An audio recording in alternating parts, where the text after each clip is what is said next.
दोस्तों, अगर मैं आप लोगों से ये कहूं कि आप लोगों को अगर मठिया चुड़ैल से बचना है तो आपको मिठाई खाना छोड़ना होगा, तो आप लोगों का क्या रिएक्शन होगा दोस्तों?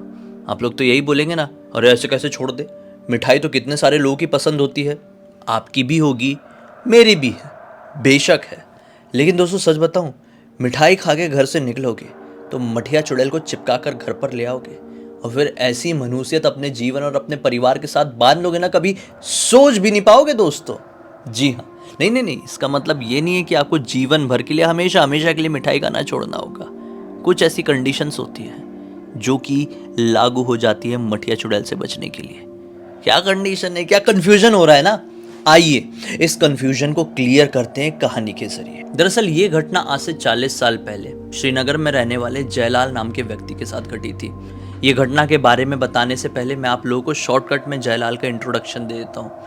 जयलाल एक मिडिल क्लास में पैदा हुए एक साधारण से व्यक्ति थे और ऐसे थे कि भाई इन्होंने अपनी मेहनत से, अपनी लगन से, अपनी बुद्धि से काफ़ी कम उम्र में ही एक अच्छी नौकरी हासिल कर ली थी। कम उम्र में ही इन्हें फॉरेस्ट डिपार्टमेंट में एक अच्छा खासा पद मिल गया था और 20 या 21 साल की उम्र होते होते तक इनका विवाह भी हो चुका था। विवाह होने से पहले ये अपने घर से अपने ऑफिस साइकिल से आया जाया करते थे। इन्होंने हमेशा सोच के रखे थे, जब मेरा विवाह हो जाएगा ना तो मैं एक बढ़िया वाली बाइक खरीदूंगा और बाइक से आया जाया करूंगा। उस ज़माने में कोई दूसरी बाइक चलती रही होगी जो शायद अभी बंद हो चुकी है। उनका वो ड्रीम था कि वो बाइक ही खरीदूंगा। विवाह हो गया, देखो दहेज में कोई मांग वांग नहीं किए थे, मेहनती थे, समझदार थे और दहेज वहेज वाला सिस्टम इनको पता ही नहीं था। विवाह होने के बाद जयलाल ने बढ़िया से अपनी बाइक खरीदे, अपना सपना पूरा किए और अब बाइक से आना जाना शुरू किए। विवाह हुए 4 महीने बीत चुके थे, किसी तरह की कोई तकलीफ नहीं थी और ये बारिश का मौसम आ गया। बारिश का मौसम चल रहा था और जयलाल की माँ उनसे बहुत ही ज़्यादा प्यार किया करती थी। वो हमेशा बोला करती थी कि बाइक धीरे चलाना, बाइक स्लिप हो जाएगी, जहाँ तू जाता है वहाँ पे रोड नहीं है, सीमेंटेड या डामर वाला कुछ भी साधन नहीं है। आप लोगों को बहुत अच्छे से पता होगा कि जो फॉरेस्ट डिपार्टमेंट के ऑफिस होते हैं जंगल के एरिया के आसपास ही होते, तो ऐसा ही था, इसीलिए इतना ज़्यादा डिस्टेंस था और ये अपने परिवार को लेकर उस इलाके में शिफ्ट नहीं हो सकते थे क्योंकि कई बार जंगली जानवरों के आने का भी थोड़ा सा खतरा रहता था, इसलिए ये अप डाउन किया करते थे। माँ हमेशा से समझाया करती थी। सुबह सुबह के वक्त इनकी माँ या फिर इनकी पत्नी इनके लिए टिफ़िन बना कर रख देती थी और बढ़िया जब ऑफिस ख़त्म होता था घर पे आते थे तो सब लोग मिलजुल कर खाना खाया करते थे, ऐसा वाला सिस्टम था। शादी को हुए जैसा मैंने बताया 4-5 महीने हो चुके थे। आज टाइम आया अमावस का। अमावस की रात होने वाली थी और माँ अपने बेटे से कहती है कि बेटा आज मेरा मन बहुत घबरा रहा है और पिछले 2-3 दिन से मौसम बहुत ही ज़्यादा ख़राब है, आज तू ऑफिस मत जा। ये बोलते नहीं माँ, मेरा जाना ज़रूरी है, मेरी ऑफिस में बात चल रही है कि मेरा प्रमोशन हो सकता है और अगर हुआ तो आज ही मैं खुशखबरी लेकर आऊँगा या फिर दुख खबरी। उल्टा तो मैं सोचता नहीं, आज कुछ अच्छा ही होने वाले तो आज मत रोको, आज जाने दो। और वैसे भी मैं सरकारी नौकरी करता हूँ, मैं कोई प्राइवेट जॉब नहीं करता हूँ कि कभी नहीं हुआ तो नहीं गए और बोल दिए कि तबीयत ख़राब थी। नहीं, एप्लीकेशन लगाने पड़ते हैं, प्रोसीजर होती है, फिर छुट्टी अलॉट होती है तो फिर हम छुट्टी ले सकते हैं, ऐसा तो होगा नहीं माँ। तो माँ भी बोलती है ठीक है बेटा चले जा, लेकिन ध्यान से जाना और कोशिश करना कि जल्दी आ जाए, अंधेरा होने से पहले आएगा तो बहुत अच्छा होगा। जयलाल भी थोड़ा मुस्कुराते हैं, उनको पता था कि उनकी माँ उनसे कितना ज़्यादा प्यार करती है। डब्बा उब्बा बांध के उनकी पत्नी उनको देती है और अपनी बाइक से सवार होकर ऑफिस के लिए निकल जाते हैं। ऑफिस में जिस चीज़ का उनको इंतज़ार था काफ़ी समय से वही होता है, उनके प्रमोशन का उनको लेटर मिल जाता है। वो काफ़ी खुश थे, काफ़ी।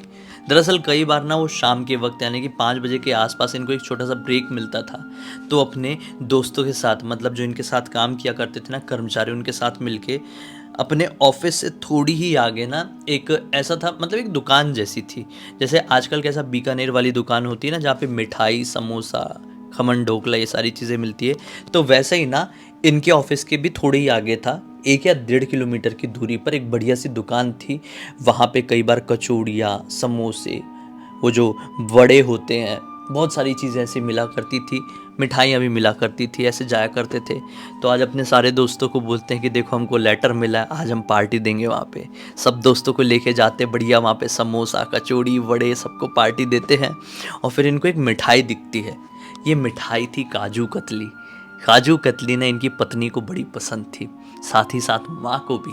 ये सोचते हैं कि यार ये मिठाई लेके जाऊंगा तो माँ और पत्नी दोनों खुश हो जाएगी।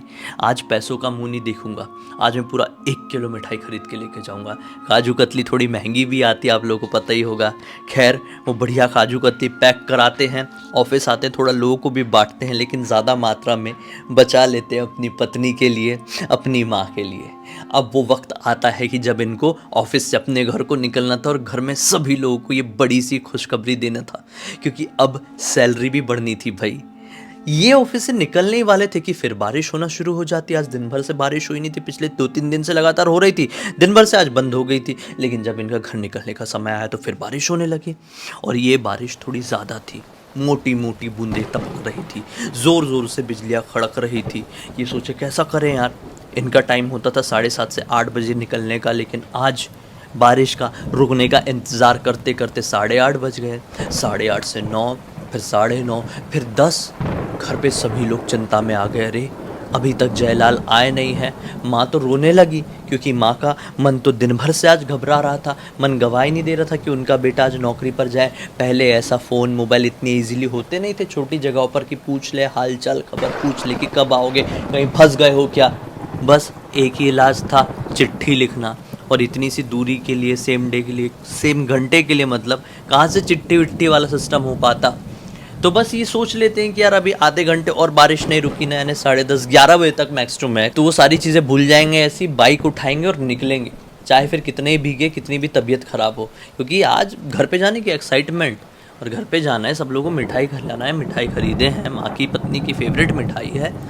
फिर इंतज़ार कर ही रहे थे कि 10:15 10:30 के आसपास बारिश बंद। इन्होंने बोले बढ़िया यार बढ़िया। बाइक स्टार्ट कर रहे हैं, अब बाइक स्टार्ट ही नहीं हो रही है। सब लोग निकल गए इनके, क्योंकि सब लोगों को लेट हो गया था। इनकी बाइक स्टार्ट ही नहीं हो रही है। 15 मिनट हो गए, फिर 20 मिनट हो गए, फिर बड़ी मुश्किल से बाइक स्टार्ट हुई। नई नई बाइक खरीदे हुए थे, शायद जो बारिश गिरी उसकी वजह से इंजन ठंडा पड़ गया कि कहीं पानी घुस गया, समझ में नहीं आया।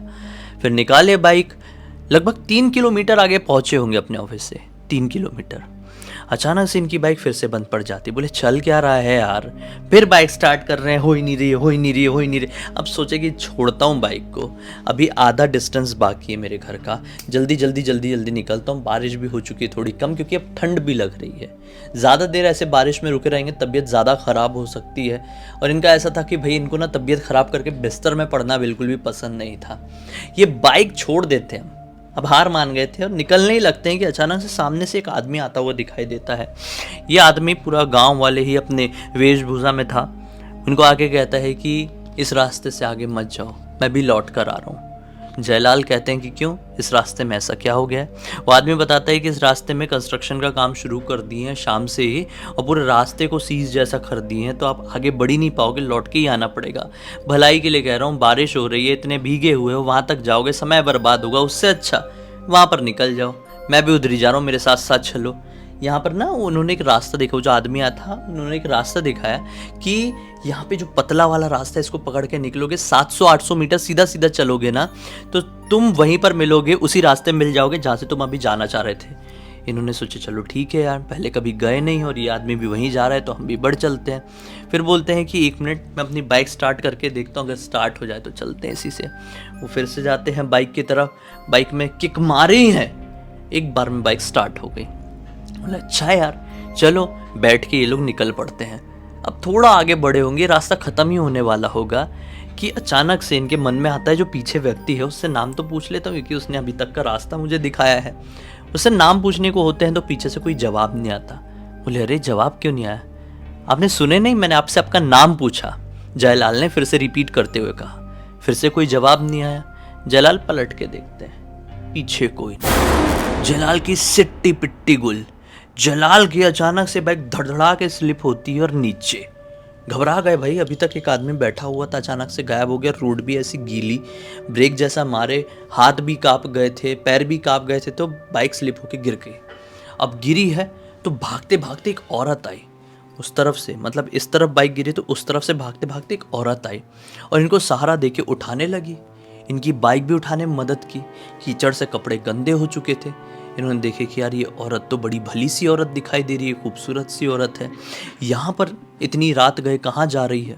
इन्होंने सवाल कर लिया, पहले तो धन्यवाद किया, थैंक यू बोला, अपने आप को थोड़ा ठीक किया और सवाल कर लिया।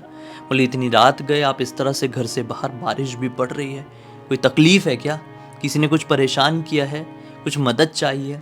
वो औरत बोलती है कि नहीं, मैं बस इतना चाहती हूँ कि इस रास्ते से बाहर निकलने में आप मेरी मदद कर दो। मैं बाहर से आ रही थी पिछले गांव से, और जब मैं आगे बढ़ी, इधर पे कंस्ट्रक्शन का काम था दूसरी रोड में। इन्होंने बोले हाँ हाँ वहाँ पे कंस्ट्रक्शन काम तो चल रहा था। तो बोले मुझे किसी ने बताया कि इस वाले रास्ते से निकल जाओ, तो मैं यहाँ से निकल रही थी। अब मुझे डर लग रहा है, यहाँ पे बहुत सुनसान है, तो थोड़ा मेरे साथ आगे बढ़ जाओ। ये बोलते हैं ठीक है यार, साथ में आगे बढ़ जाएंगे। फिर ये अपनी बाइक स्टार्ट करने की कोशिश, स्टार्ट में छोड़ दो यार, बाइक छोड़ देते हैं हम। सोचते हैं कि सुबह मैकेनिक को लेके आऊँगा, यहाँ से बनवाऊँगा, फिर ऑफिस चले जाऊँगा। बहुत परेशान कर दिया आज बाइक ने, नाक में दम कर दिए। ऐसा बोल के बाइक साइड में लगाते हैं, लॉक कर देते हैं। वैसे भी ज़्यादा रात का समय हो चुका था, सुबह सुबह फिर इनको ऑफिस की तरफ आना था। वो औरत के साथ बढ़ चलते हैं, औरत से उसका नाम पूछते हैं, उसके पिताजी का नाम पूछते हैं, शादी हुई कि नहीं हुई पूछते हैं। शादी नहीं हुई थी, कुंवारी थी।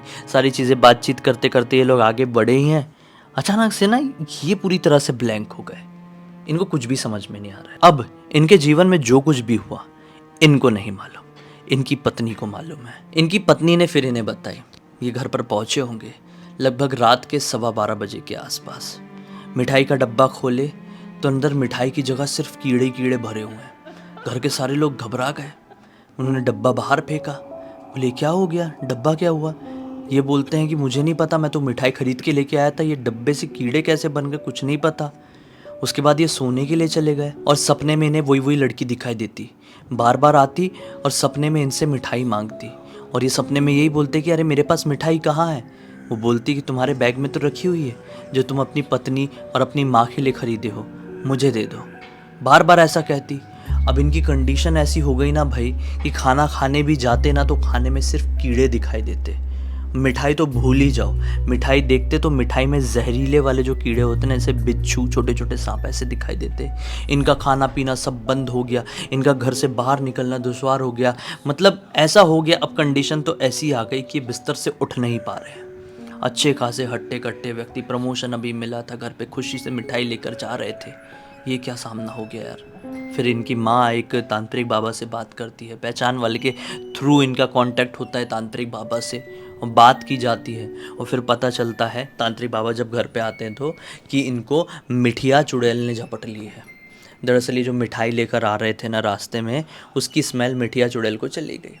मिठिया चुड़ैल होती है मिठाई के मामले में थोड़ी लालची, उसकी नज़र चली गई उसमें, और आपने उसको मिठाई ऑफ़र नहीं किए तो बस आपका जीवन बर्बाद करके रख देगी। वो आपके साथ चपट के आपके घर पर आ जाएगी और आपका खाना पीना बंद करा देगी। मतलब आप खाना देखोगे और आपके हिस्से का खाना वो खुद से ग्रहण कर लेगी।